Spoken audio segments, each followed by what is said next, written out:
美国外交政策杂志认为，危险的10年已经到来，中国将成为最大变数。他们凭什么这么说呢？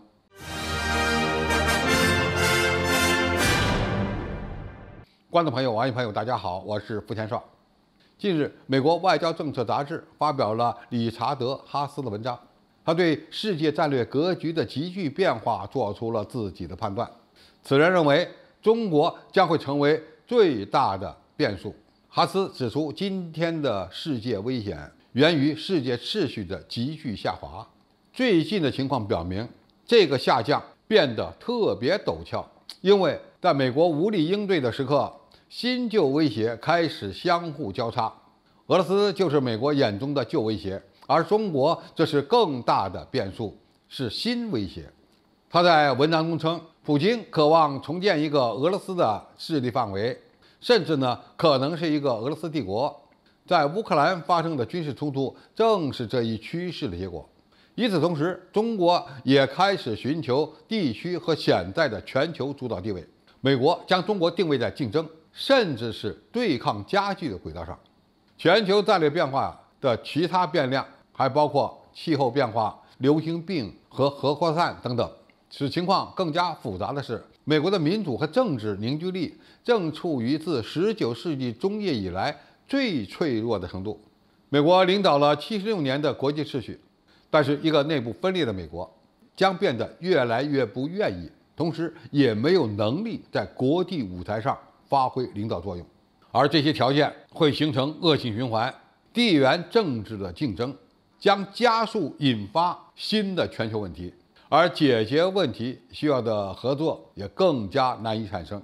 国际环境的恶化进一步加剧了地缘政治的紧张局势，而这一切都发生在美国被削弱和分裂的时候。欧洲和印太地区大国间的战争前景在增加，伊朗造成中东地区不稳定的可能性也越来越大。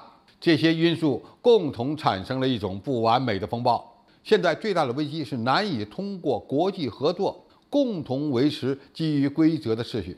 1990年的海湾战争的特点是广泛的合作，包括来自中国和俄罗斯的合作，这是由美国领导的，并且在联合国的主持下促成的。而当今世界已经不可能再发生同样的事情了，因为乌克兰危机已经清楚地表明了这一点。俄罗斯将因为与乌克兰的长期战争而变得虚弱。与苏联时期不同，俄罗斯绝不是超级大国，甚至在西方国家针对俄罗斯的制裁之前，其 GDP 还不是世界前10名。然而，俄罗斯在面临北约压力的情况下，俄罗斯断然选择了不顾后果的行动。俄罗斯对美国来说就是一个严重的近期的问题。相比之下，中国则构成了更为严峻的中长期挑战，因为很可能在未来几年内，中国的 GDP 就将超过美国，甚至在军事科技发展上也超过美国。何况中国还在推动"一带一路"的全球战略，不断扩大在第三世界国家的影响力，而美国在这个领域只能是被动应对。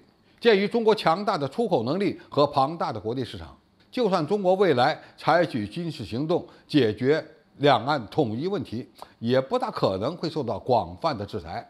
让西方国家更担心的还是美国自己的问题。由于美国国内两党内斗、枪击案、吸毒、非法移民等等问题，美国的政治模式已经变得不那么吸引人了。美国的民主倒退导致了其他方面的倒退。美国的经济管理不善，导致了2008年全球金融危机。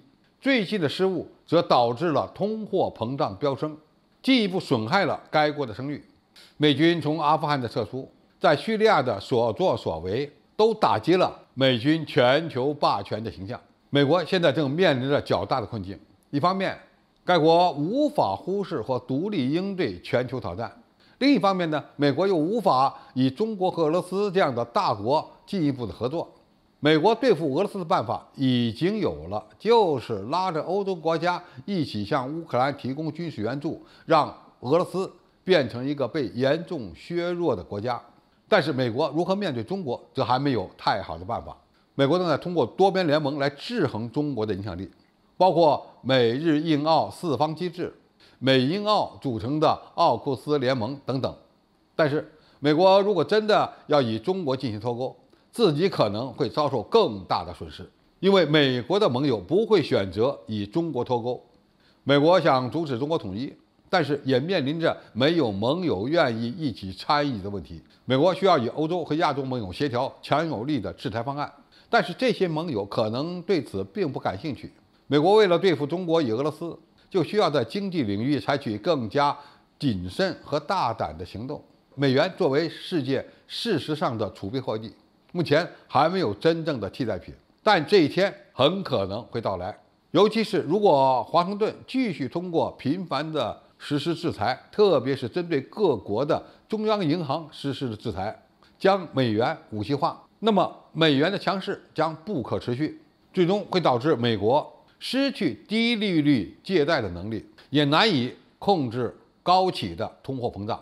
可以这么理解，美国使用制裁手段的机会已经不多了。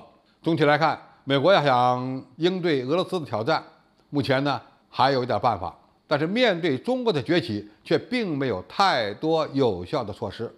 美国需要提升其治国能力，改善其外交技巧，但是一个超级大国的衰落过程，从本质上看，就是政府治理能力丧失所造成的。同时面对中俄是美国最大的死结。何况现在的美国面对国内的问题已经自顾不暇了。